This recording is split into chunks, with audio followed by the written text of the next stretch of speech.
Content warning. The following show contains smoking, some potty mouth language, discussions of fictitious violence, and maybe a couple other things that people don't like. I don't know. Yeah. Either way, we're saying something, so viewer discretion is advised. Well, at least on this one you said something. It's true. Now, you should totally just start the music. Yeah.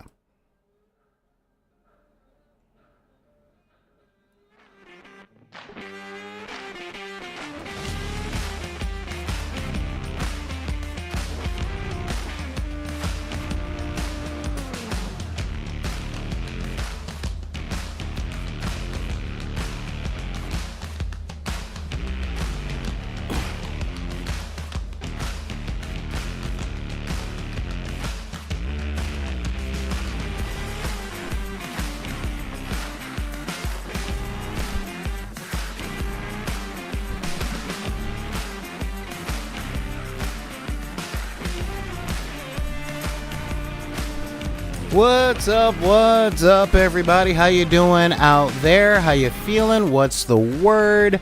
I am Solar Gray, the Cinematic Sorcerer, coming at you from the Wizard's Tower, and welcome to the dark side of the room. And this is the show where we talk about life and hobbies and just all of the cool stuff that we like doing for all of the reasons that we like doing it. So, grab yourself a cup of coffee, grab yourself some comfortable seating, and think about a couple of other things that you have been up to talk about, and leaving a comment right here, because I like it when comments are right there and all that stuff. And if you guys don't want to be all public about what you want to say and all that stuff, then pull up your keyboard and type in back in the deck at gmail.com. That's BACKINTHEDECK at gmail.com. You can also hit me up over on Twitter X. See, I like that title a lot better than just plain old Twitter.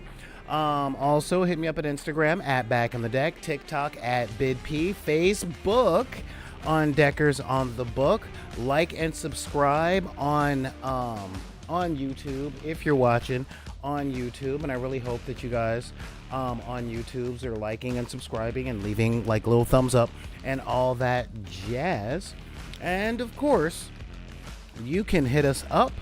Well, how can I put this? Well, if one of our serious viewers out there today are watching, maybe they could put up a link to the Discord. That would be cool if you just happen to be watching the show from the land of beer and cheese. And of course, if you guys find any value in what we are doing, and I hope you do, all you got to do is, of course, like, subscribe, share, tell your friends about this whole place and all that jazz. And of course, if you want to help us out fiscally, all you got to do is use Jeff Bezos' money to subscribe to us here on Twitch. That's right. If you've got a Prime account, then you can subscribe here for the month for free. It won't cost you anything, and it helps us out. Not to mention, it lets you guys watch the show without Mr. Twitch out there interrupting the show to run all of the ads that they like to run. Okay, that's a really cool thing for being subscribed here on Twitch. And of course, if y'all have already used your Twitch subscriptions and don't want to pay the $5 and all that stuff, that's cool. If you guys want to help us out, though, you know, I'm batting my eyelashes and it's cute. You can always send us a donation with the link that I put right here in the chat, or head on over to tpublic.com, which is our merch store.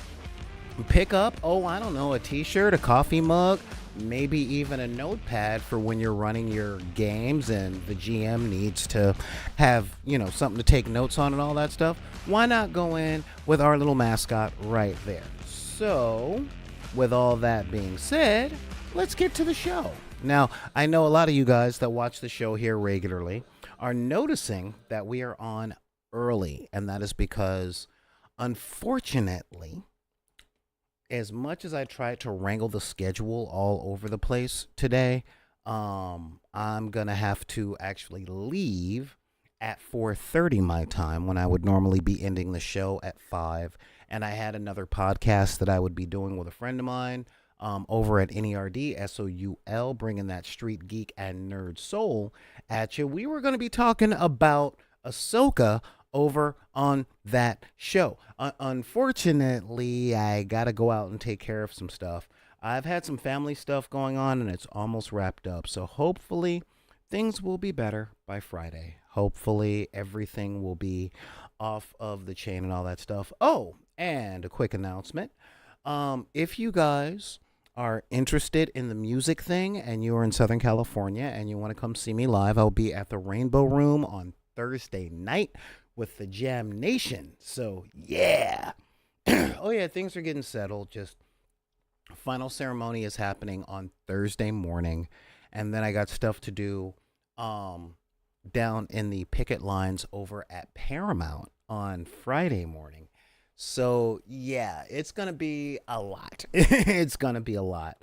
Again, guys, WGA is fighting real hard, like to make a living. Okay, like they really are. And I keep pushing this because I am a native Angelino, y'all. I was born and raised in South Central Los Angeles, but I tried getting into the entertainment industry for years, and it is hard work that barely pays anything. And the people who are signing the paychecks don't care. They really don't care that they have never really paid the lion's share of the people that are involved in writing, special effects, most actors, okay? Most of the people that you see when you watch anything on Netflix or anything like that, they barely make enough money to cover their rent from month to month.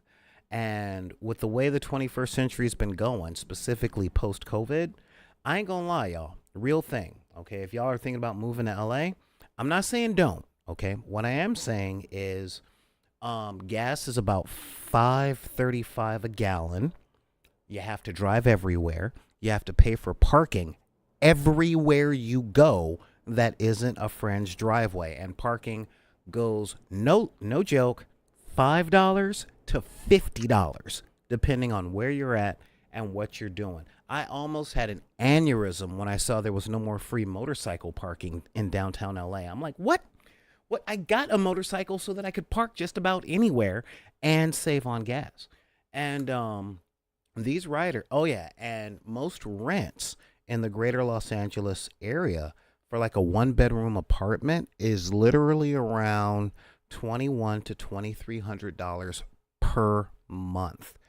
And most of the people that are in the entertainment industry barely make that if they're really lucky. Okay, and I'm talking really, really, really lucky. And so, yeah, these people are just fighting to get living wages and to make sure that they don't work themselves to death and not be able to maintain a savings account because prices, believe it or not, are going up. All right, it's going up. It's crazy. So, if you're wondering, why don't you move? Unfortunately, just pulling up your life and moving to a different state, where am I going to land, y'all? That kind of thing. So, just want to put that out there. So, I'll be on the picket lines on Friday morning with my folks at Paramount, doing that whole thing. So, yeah. Mm-hmm. Yeah, exactly. Exactly. Yeah. Wait, they get 88 a week. Other writers 88 a week when when they are working. Okay. Yeah, I mean seriously. And the residuals, oh, it's terrible. Um and so yeah, well those are the top writers, bro. Those are the ones that like have work on shows like The Daily Show or CBS News or any of that stuff. But yeah. Um so seriously, there was. Oh, you're a writer. Whoa, good to know. Good to know. Knights of G. Yeah, hey, I said it right. I didn't call you Knights of OG. So yeah. Like seriously, it's congratulations on making it up that level. Um, so yeah. Again, I'll be out there on the picket lines on Friday. Yeah, most of our small productions, exactly. It's tough, and 90% of the things out there are small productions. So yeah, it's real rough. I mean, I've got a lot of friends right now that are leaving Los Angeles because there's no work in art departments and there hasn't been for about 5 or 6 months. So a lot of them have had to pack up and go back to the states that they came from. A lot of us that are here are like struggling to keep our homes out of foreclosure. And I'm not gonna lie, y'all, I didn't just go out and buy a house. I got this the old fashioned way. My mom paid for it over the course of 40 years and worked herself to death doing it. And I'm not exaggerating. Unfortunately, she had to take out a second mortgage to get the plumbing fixed and to redo the roof, and I'm paying that down. So when I say I'm broke, I'm broke. However, I did manage to get enough to go to the Long Beach Comic Expo last weekend. A couple of exhibitor friends of mine like put me on their roster. I watched their booth for a hot minute, which made me an exhibitor, and then I was out to get some interviews. And again, I love the Long Beach show. All right.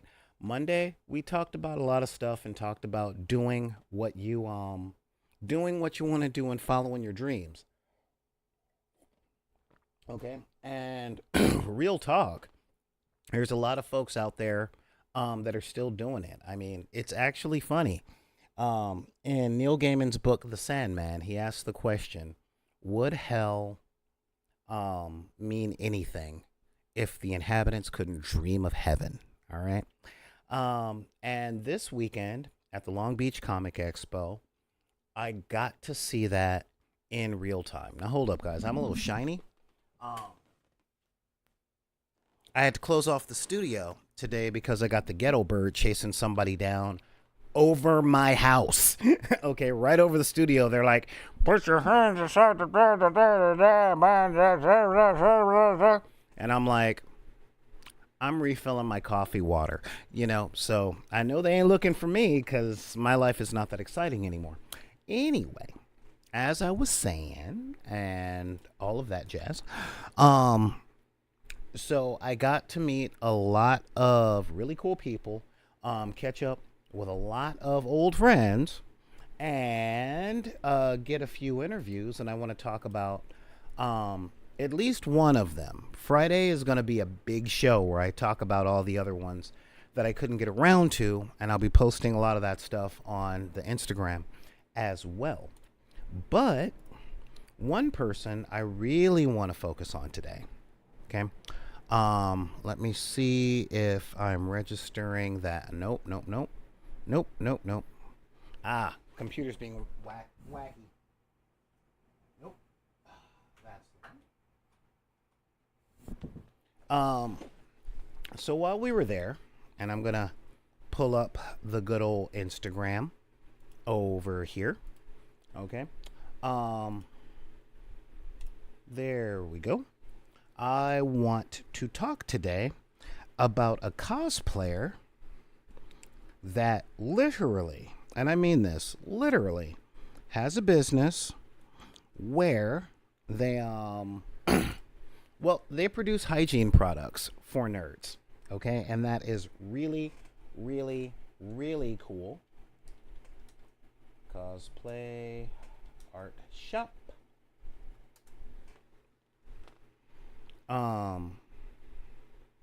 Yeah, there we go.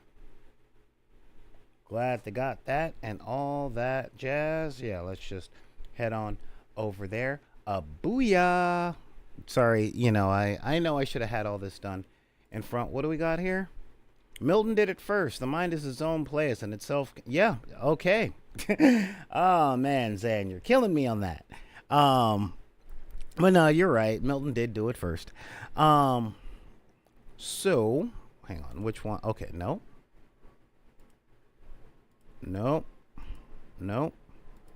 There we go. All right. So now that I got that going. So yeah, we are taking a look at cosplay art shop from Anastasia Senpai. She does, there we go. Yeah, she does some really cool stuff. We're talking natural deodorants, body wash, soaps.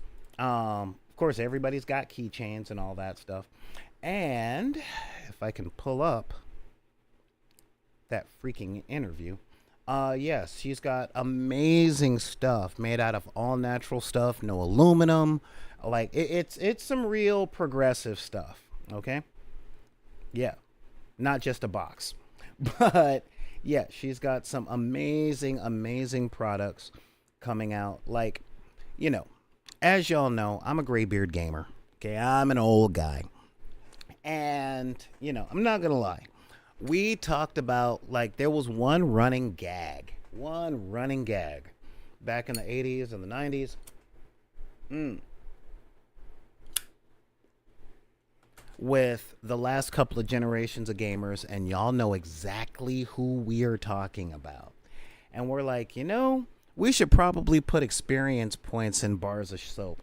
And of course, this woman right here, um, she did that. And I'm like, what? Yeah. She has dragon egg soap that actually contains a full set of polyhedral dice. Okay? Real talk. You want some polyhedrals and a nice and a decent smelling bar of soap. For yourself or a gift, okay, or a gift for someone at the gaming table, or even a very, very subtle hint that you don't want people being a little insulted by. Then head on over to Cosplay Art Shop. Yeah, you can find them on Facebook, on Instagram, and yeah, make some orders. Oh man, yeah. I'm trying to pull up the interview that I have with Anastasia, the owner operator.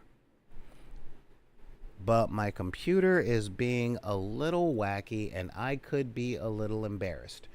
But one way or another, this is just one of the amazing interviews that I got when I was there. Oh yeah, forgot. I've got that footage. Isn't that fun? So, there we go. All right.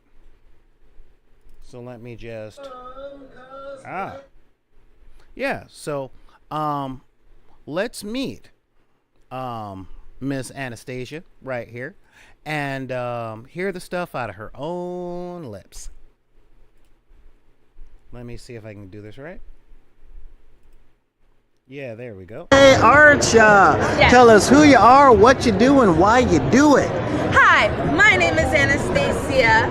This is Cosplay Art Shop, where I make hair care, skin care, soap, body care, stationery, formulated and designed by me. It's perfect for making you smell good, feel good, and look the way you should. I love things because I'm allergic to nuts and peanuts, so a lot of times when I go in the store, I can't use a lot of things, or I'm checking everything, or things are made with filler and different stuff. I like things to be natural and organic. I am Caribbean, so maybe I'm a bit biased, but I love me some natural products. So I decided to combine my love for natural products, combine my nerdiness, and make Nerdy Cosplay Art Shop hair care, skincare stuff. Okay. And so yeah. So we got some real good stuff coming from her. Stop the thing. Okay. So yeah, just head on down to Cosplay Art Shop. Here we go. Let's pull that up. And again, full disclosure, this is not a sponsored thing. All right. She is not paying me. She's not paying me. I'm not shilling. I'm not doing any of that stuff. It's just a matter of, like I said, we Deckers, we're a community. We're trying to do all that thing.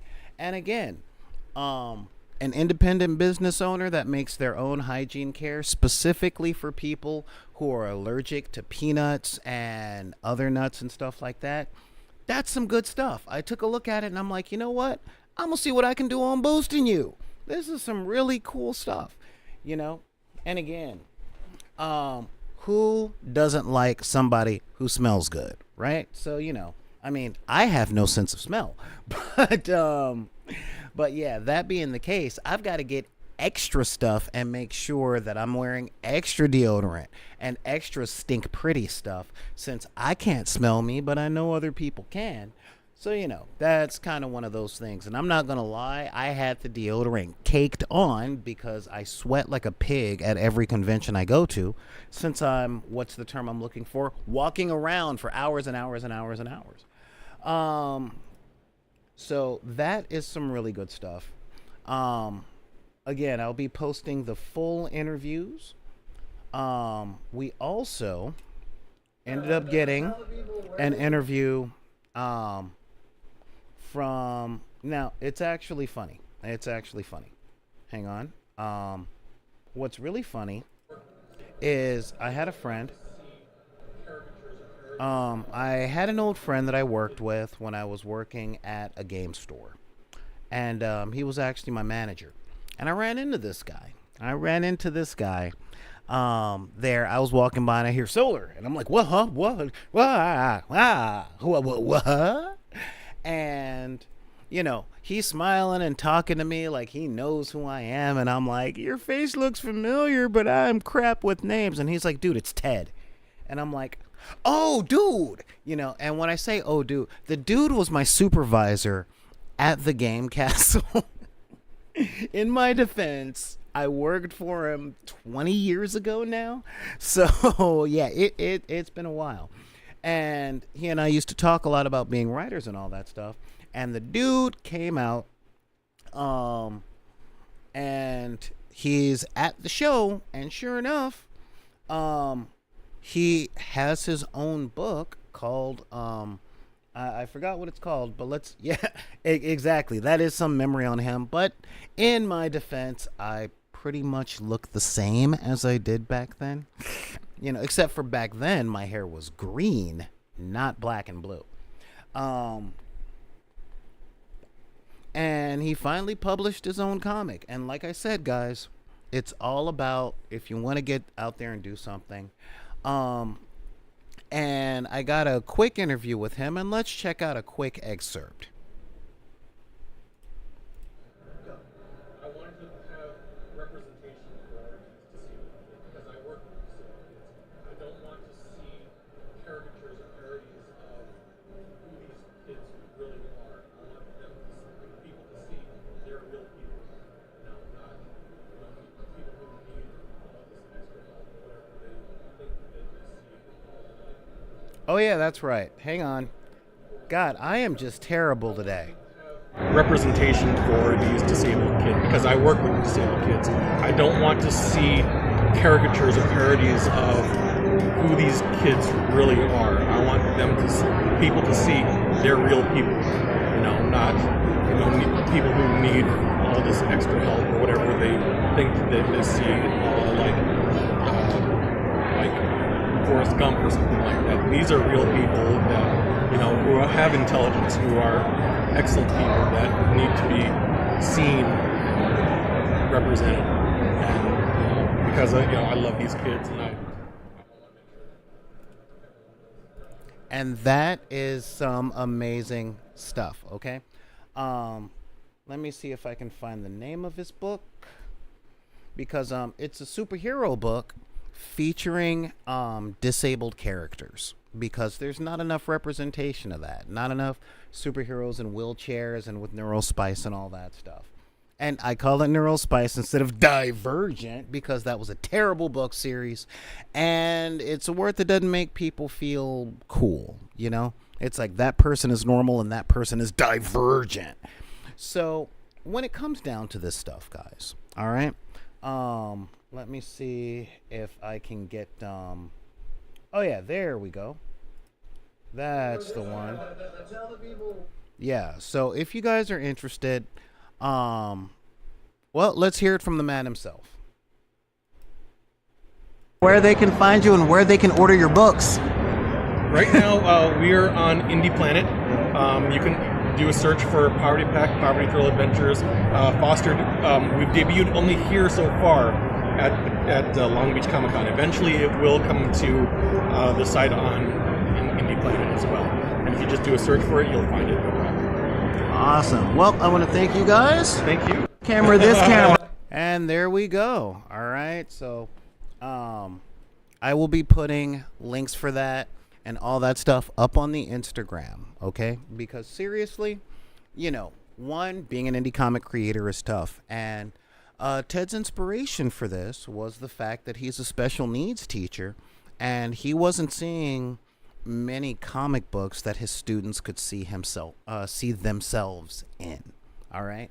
So we're looking at a milestone thing right here. I'm talking milestone comics, primarily when we want to get out there and check out cosplay pictures and things like that, dude, we've got the thing. We can do the thing. But what I really want to get out there, guys, like seriously, I want to get the stuff out there with you guys today, is Monday we talked about following your dreams and doing the stuff that you want to do. And I want to double down on that in today's episode. But I want to be realistic about it as well. I don't mean be realistic in the way that your parents come off with, all right?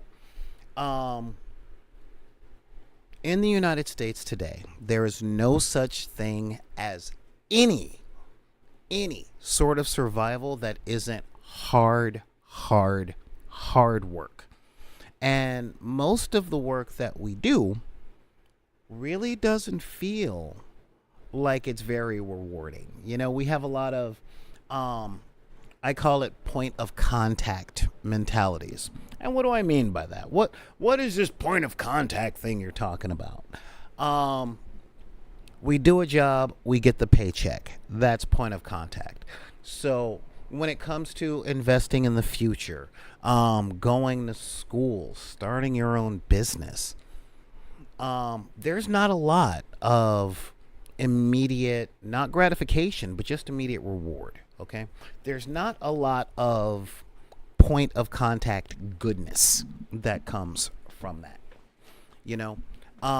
There's no guarantee that the thing that we want to do will pay off in 5 months, 6 months, a year, 5 years, and that could be so discouraging. Just like when we talk about painting our miniatures or trying to write and run a good game. All of these things, as I say almost every episode, these are skill sets, guys. Writers go to college and they learn the skills, but then they get into the field and they practice the skills in certain ways for the people that are paying them, and that's if they get the work. What's up, Neon? So yeah, real talk. I don't care what it is that you do, if you're doing something because you love it and you're going to suck at the beginning, just keep loving it. But try not to fall in love and only do it for the results. Okay? Let's set the Wayback Machine to my very first episode under the Back in the Deck title. We are talking years and years and years and years ago. Years and years. And my co-host said publicly the main thing that he was doing a podcast for was money. He had a day job, and it was a good day job, and he wanted it to be a decent side hustle, and I think it was about a month into us recording and putting the stuff out there, he quit because it wasn't paying, and it wasn't paying quickly. He had got into this stuff for the wrong reasons. I personally got into this. Yes, I wanted to make a living and I couldn't find a job. But even on top of that stuff, I'm a nerd and I love being a nerd. In fact, being a nerd is something that I have aspired to over the course of my life. Not that I was once cool and said, you know what? I want to get rid of all my popularity. All these girls like me. Pah! I don't need that at 14 years old. Who needs girls? I want to play D&D and paint little toys. That's what no, that wasn't it. I never had popularity. But one thing I noticed being a nerd was that doing the stuff that makes me a nerd made me happy. I enjoy reading comic books. I enjoy playing RPGs. I enjoy all the nerd stuff that I do. Love studying, love doing all that stuff. So I'm gonna do that either way. Like there's not a universe where I'm not doing those activities. I just figured, you know what? I'll share my love of the stuff that I do with other people that love doing it, and some people that might want to learn how to do it and really don't know how to get into it. Don't know why we love it, but see that we do, and that we might want a little, they might want a little bit of the joy that we generate by doing the stuff that we do. Just had to do a little garbage thing real quick. And I said on Monday, one of the best parts about going to a mostly empty convention. Yeah, there you go, Knights of G. Yeah, you love doing research and you turned it into writing for other people. And you know what? Frank Sinatra had the song "I Could Write a Book," and that's really it, There we go. Boom, bop. There we are. The big thing, the really big thing, guys, about being a nerd, being a nerd wherever you are, anybody who loves doing something is a nerd or a geek about the thing they love doing. My grandfather used to love to fish. He loved fishing. Fishing was his thing. And he could get into, just rants about poles and lures and different baits and all the places he's gone around our state to go fishing and what he caught there and all that stuff. He total fishing geek. I never got it. But you know what? He did. And when he talked about it, he made it sound fun. Now granted, I was a captive audience being a child, and you don't look at, in my culture, if you look at an elder talking about anything and said, "I don't want to hear about this, it's boring," you were getting 5 across the eyes. So that was just how it was. Way, way, way back in my day when we weren't very evolved. All right. But what I will say is I do love me some role-playing games. I love miniatures. I love toys. I love making stuff. I love all that jazz, But what I want to talk to you guys about today, especially in regards to the Comic Expo, was this Comic Expo was the smallest I had ever seen. It reminded me of the old conventions back at the Shrine Auditorium back in the 80s and 90s, where there might be 500-600 people. I talked about this. And I also talked about how, and this is a real big one, kind of important one too, how the really, really condensed stuff brings out the people who don't just love it, but they live it. We're talking the diehards, the hardcores, all that other stuff. And one of the things it made me think about was the mainstreaming and the fight against it. Oh, hang on. Neon. I remember being told that back then Stan Lee would sit at a desk and not be swarmed. Yeah, back in those days. And I want to talk about something about being mainstreamed, because there was something that happened in the 90s. I was there, and I want to talk about it a little bit.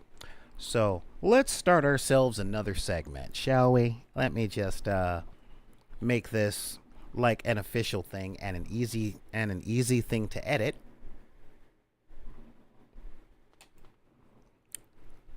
So yeah, I'm gonna talk about the mainstreaming of our passions, and how definitely in the 90s and the times beyond that, we did something that does not serve us. All right. And this is the opening the door to a lot of gatekeeping. Okay. Back in the 90s, it was rough. It was really rough to be a nerd back in the 80s, and it started being less rough in the 90s. But in the 80s, it was tough to be a nerd, okay? I was into comics, anime, regular cartoons. I remember watching Battle of the Planets back in like 1982 when it was called G-Force. And I thought it was super cool, okay? There was G-Force and Transor Z. And yeah, we had some really cool stuff that was going on with that. And come the 90s, where people discovered Dragon Ball, Ninja Scroll, and Usure Yatsura, and Urutsuko Doji, anime started becoming this thing. But I know out here in LA, it was the hip underground thing. And I noticed that there was this sense of gatekeeping from a lot of people. This is where we came up with the real fans, and fast forward 20, 30 years to today, and now we've got people complaining about how everybody is into the thing that we used to get our butt kicks for. And I'm going, you know what? Now, it is my position, and back in the deck's official position, of I don't care how you got to the party, welcome. Thank you for finally being here. I don't care if you're a geek, jock, sporto, speedo, wastoid, all that other stuff. As long as your ideology doesn't push a narrative that certain people shouldn't be alive because they're not like you, welcome in, okay? Because you guys might notice at the end of every episode, I talk about race, religion, creed, gender identity, sexual orientation, disability, neurodivergency, or your budget. Okay? And the reason I do that is because in my quests to like things, I didn't come from a place that was privileged with access. And what do I mean by that? Whoa. Come back. Don't turn it off. I'm not going to be talking about those political things, okay? Yeah, just hang on. But where I live, and I did live, and where a lot of people lived, there were no comic book stores, okay? Where I live in LA, the nearest comic book store is and has always been about 13 miles away. Okay. Now I want you to think about that through the eyes of a 10-year-old. Okay. If you're 10 years old and there's something 13, 14 miles away, you're in yeah, exactly. You probably had to go to Queens to get to the nearest freaking comic book store, right? Or Long Island.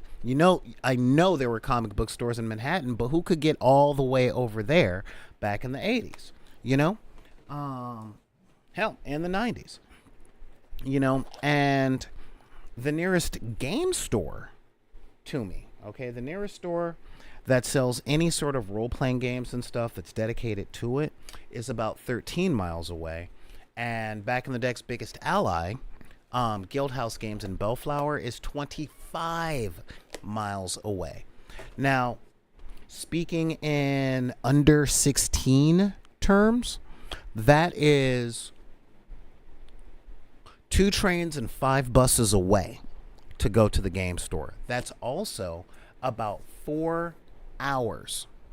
4 hours each direction when it comes to waiting for buses. And don't get me started on waiting on the weekends. Please, no. And a lot of people are like, why don't you just catch an Uber? It is a $45 Uber ride to get to the Guild House. It's a $30 Uber ride to get to the small gaming store, I think in the Culver City Mall, which is about 13 miles away. So there's a lot of folks out there that don't have access today. Yeah, we can order stuff online if we've got a bank account and a credit card and all that other stuff. And I want you guys to imagine not being adult. Think back to when you were 15, 16, possibly even 17, and you like getting into this stuff. You get what I mean? All right. Not a lot of people are blessed with access to this stuff. I watch a lot of videos, lots of videos about can you afford Warhammer? Check out all these things that came out in comics this week. And I won't lie, I used to catch the bus to Golden Apple Comics down in Hollywood. It took me about 90 minutes each way if the buses were right on top of each other. Okay, because it was only 2 buses. I think it was Vermont to Melrose, Melrose up. So if I was able to get to the bus stop right when a bus was coming, cool. But yeah, public transport in LA is not great. And I look at the prices of comic books now, and they're like $3 a book. And there's, I don't know.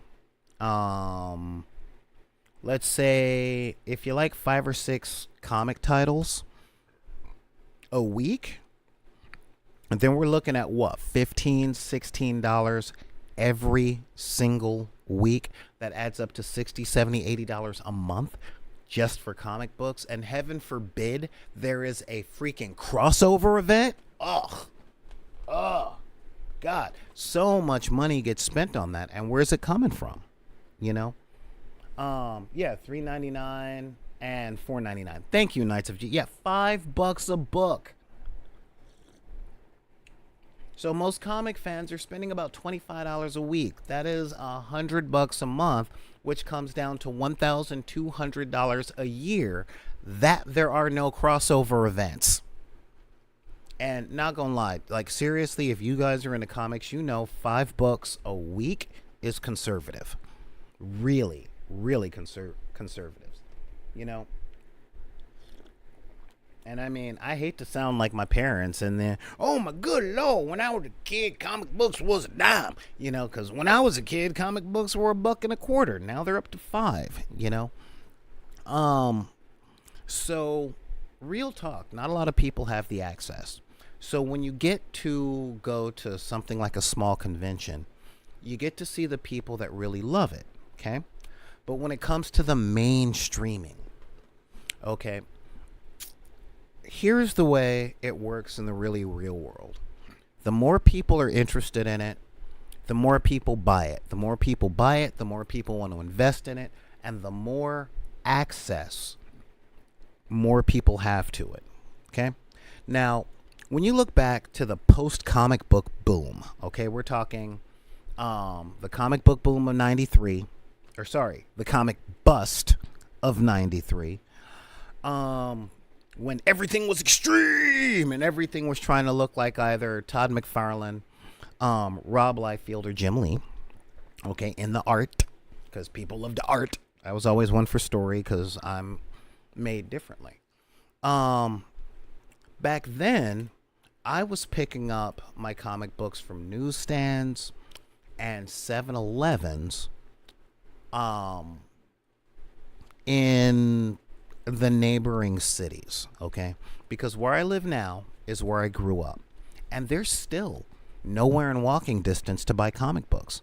So when, like, one of my older brothers was forced to take me to the mall, I could get access to the comics I liked reading.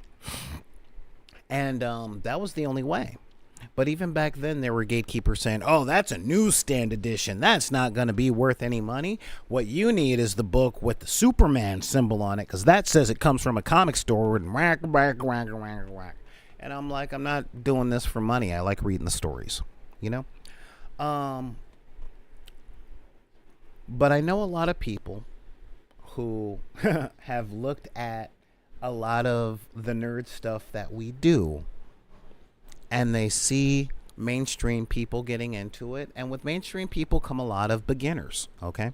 A lot of people who haven't read every single book of Planescape from D&D 2nd edition.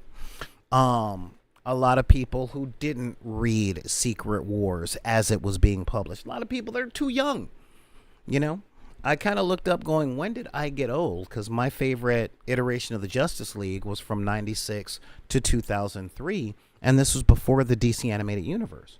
And most of the people who grew up watching the DC Animated Universe are parents now. To me, those guys are new. So should I close the door on the stuff that they like because it's not the stuff I like? No.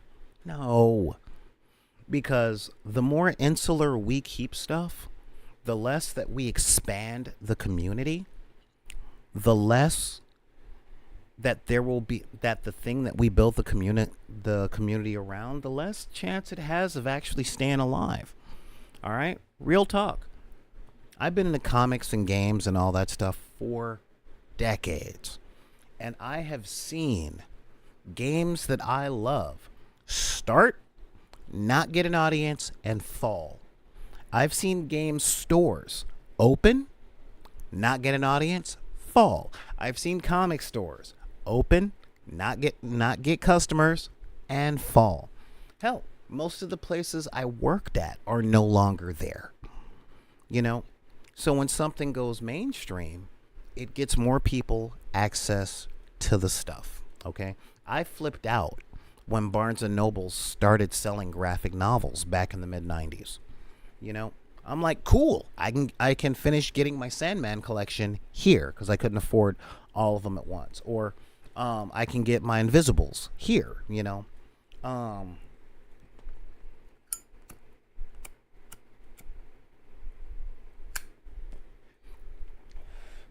And like I said, a lot of folks that want to get into the stuff that we get into,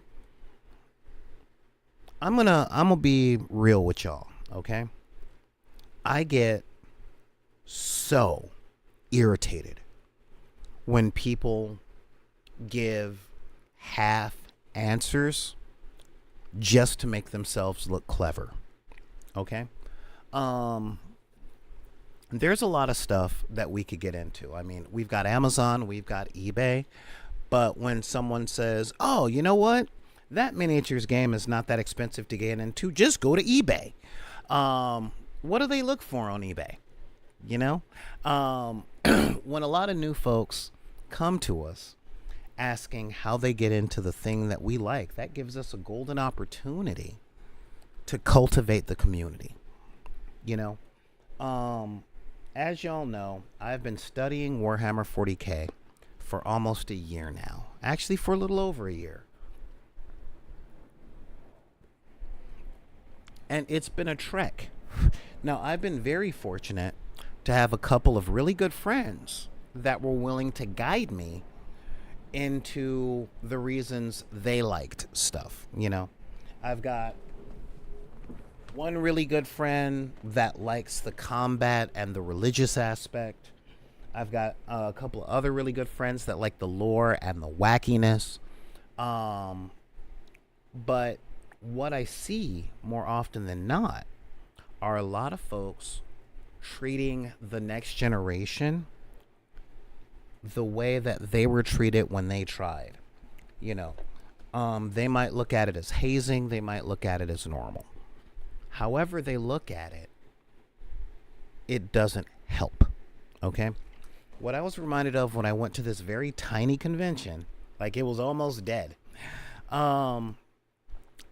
What I saw that really made me love it, as I've said around 7 times already, was that it was full of people who loved comics, who loved making comics, who loved doing comics, because they loved making comics and they loved reading comics. Again, Monday, I brought up Black Vulcan. Okay? Love that guy. That guy is the reason that I am particularly here. And I have friends that are elitists. Make no mistake. Okay? I have friends that are like, I don't deal with level 1 humans. I'm actually quoting. Which is a D&D reference to the old days of 2nd edition, where you picked your character class, you picked your level 1, but your stats determined your character, you picked your race, and you start at level 1, and you roll up your stats to see what character class you got.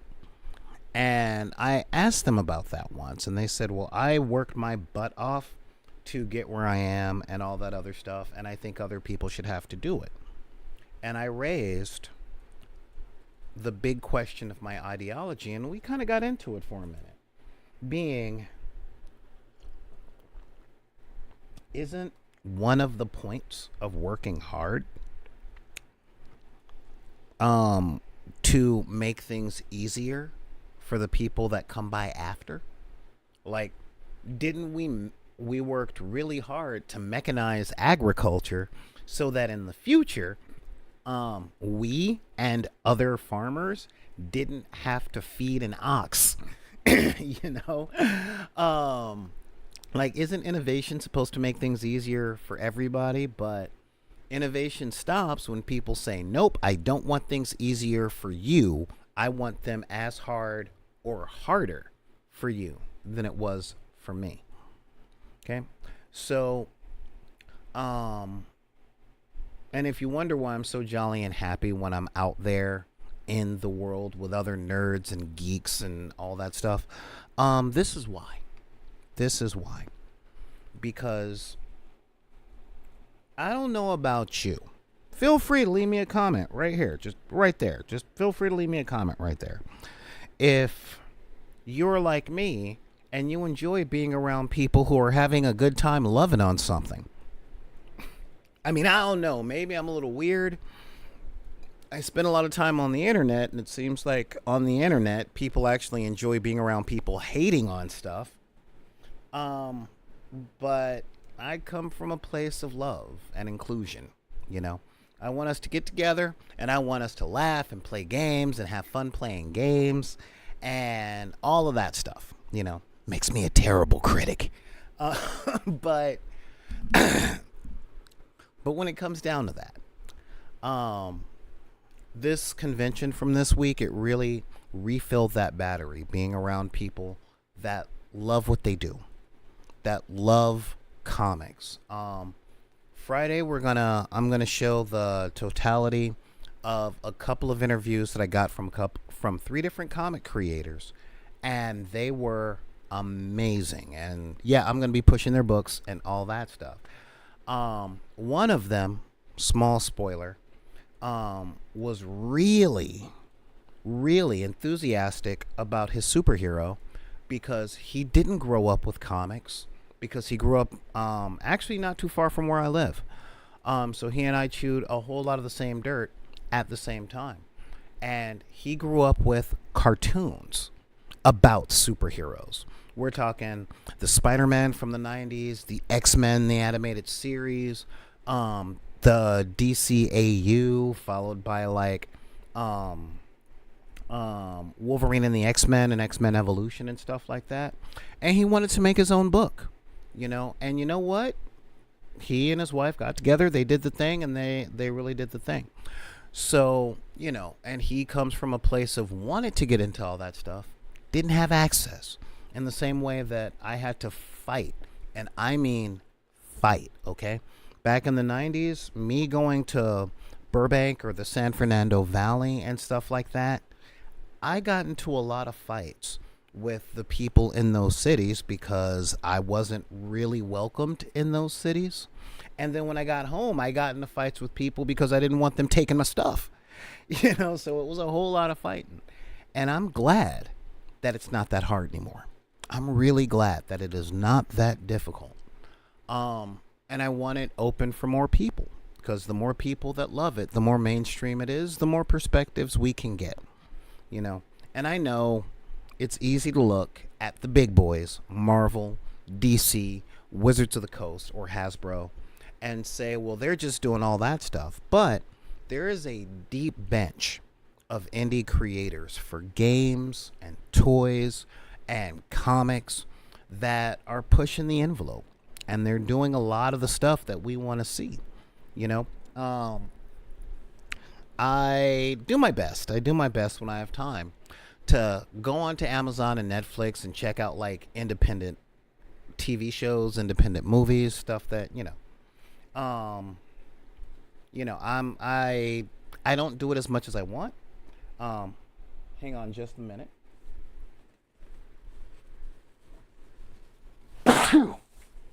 you know. But I want to let y'all out there know, if you're like me, horror movie theory works across all creative endeavors. Okay? And what do I mean by that? Well, if you're like me and you have a Shudder account, there are loads of horror movies out there from companies and directors that you've never heard of, starring actors that you either have never heard of or haven't seen since there were video stores, you know, that are some really good stuff, you know, and we wouldn't have those guys like that if there weren't the mainstream out there turning dreamers into everyone, you know. Bon Scott from AC/DC, in the song Let There Be Rock, he talked about how thousands of fingers was learning to play guitar when God said, let there be light, and there was light.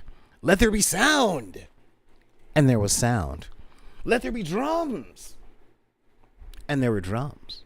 And let there be guitar, and there was guitar. And when he said, let there be rock, there were tens of thousands of fingers wanting to learn how to play guitar, you know. Well, with the mainstreaming of all these different art forms, when Critical Role came out, there were millions of pens creating characters, hundreds of thousands of pencils writing campaigns, you know. I mean, really, there was Let There Be Games, you know, and now Let There Be Comics, you know. I'm going to close off today's episode with a story of last year at the Long Beach Comic Expo. Okay. Last year that I went to the Long Beach Comic Expo, I needed a camera person because I got tired of carrying all the gear and setting up the tripod to get the interview. When I'm like, hey, can I get an interview with you? Okay, hang on just a minute. You know, I hated it. I hated it. I just didn't have it in me. So I called up my older brother, who was responsible for the level of nerd I'm at today. He gave me my first comic books. And I'm like, there's a comic book convention. I'm covering it as press. Would you mind being my cameraman? And he came with me. And he was blown away. Because he's my older brother. We grew up in the same house, you know? And the comic companies that he knew were the big two and the medium three, being Marvel and DC, woo, big two, and the medium three, Image, Dark Horse, and Valiant. That's it. That's all he knew. He'd never seen cosplayers. He didn't know there were hundreds of independent comic companies out there. And he was just blown away. I'm like, let's get like 4 interviews and you can have the rest of the day to yourself. Because he'd never been there. Like, he wasn't jaded. And he was just knocked out. And he was talking about the comic book that he wanted to write back when he was like 17. And I'm like, write it. I can help you get it published.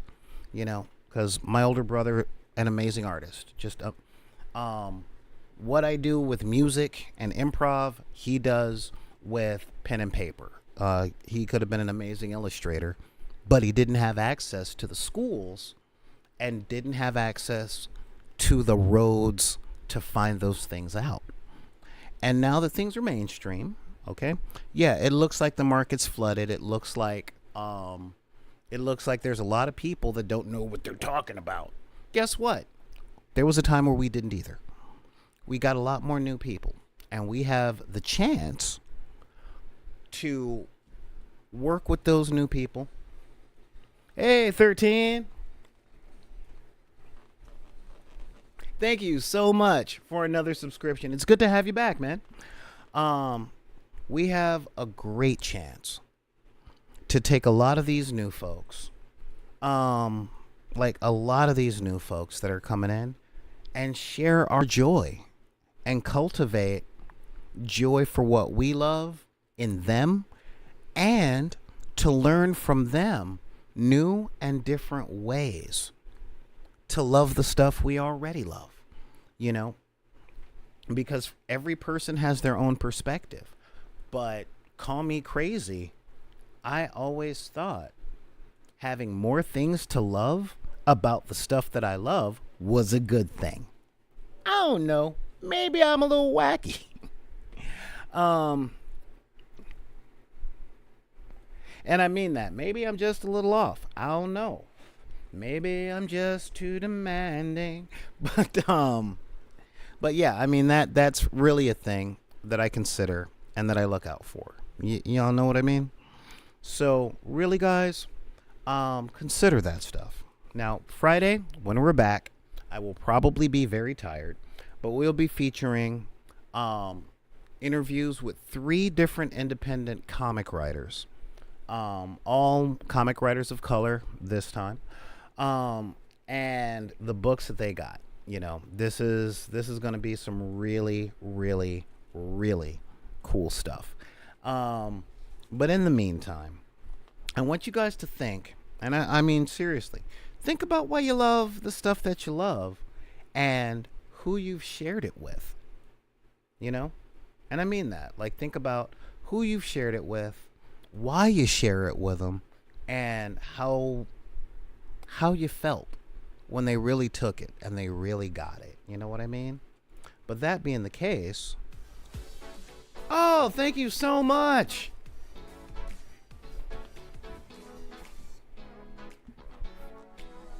All right, guys, thank you so much, 13, dropping all those gift subscriptions. That is some really cool. Man, that was a lot. Yeah, 10 more subscriptions. Thank you so much. That is killing it. I love it. Thank you so much, 13. Wow, that is just that oh man, dude, I'm loving it. Thank you so much for being here, and thank you for the subscriptions. That is really, really awesome. Now, if you guys got any questions or anything like that, feel free to email me at backinthedeck@gmail.com. That's BACKINTHEDECK@gmail.com. You can also find it at Twitter, X, and Instagram, and on the TikTok. Look me up under BidP. And of course, join Deckers on the book. Thank you so much for the donated subscriptions, 13. You were awesome. Rest of you guys, if you guys are really loving what we're doing, subscribe, send us a donation, which would be awesome. Join up on Patreon, maybe get a t-shirt, send me a picture, t-shirt or a coffee mug. Be like, look, I got the t-shirt and coffee mug, glug, glug, glug, glug, glug. And that would be super cool. All right. But if anybody tells you guys that you guys can't like the stuff that you like because of the circumstances of your birth, be it race, religion, creed, gender identity, country of origin, sexual orientation, disability, neurospice, or as you guys might know it, neurodivergence, or your budget, because if you've ever been to a trailer park, you know that it's never more than walking distance from the hood. Then you can look at those people and think about whatever card they're trying to play on you, and you can tell them flat out to take those cards and put them back in the deck. This is Solar Gray, the Cinematic Sorcerer, saying thank you guys for joining me. Also, you can find if you like what you see here, or like these conversations, or monologues, we also have them as podcast. Yeah, straight up podcast. Just look for Back in the Deck Productions on Spotify and SoundCloud and everywhere else that you would normally get your podcast from. All right, and that really helps us out a lot too. So we're blowing up. We're doing it all over the place. We're on the YouTubes and on the Twitch and on Spotify and all that stuff. And we're gonna be in the protest lines and all that stuff. So thank you guys for joining us, and we will see you next time on the dark side of the room.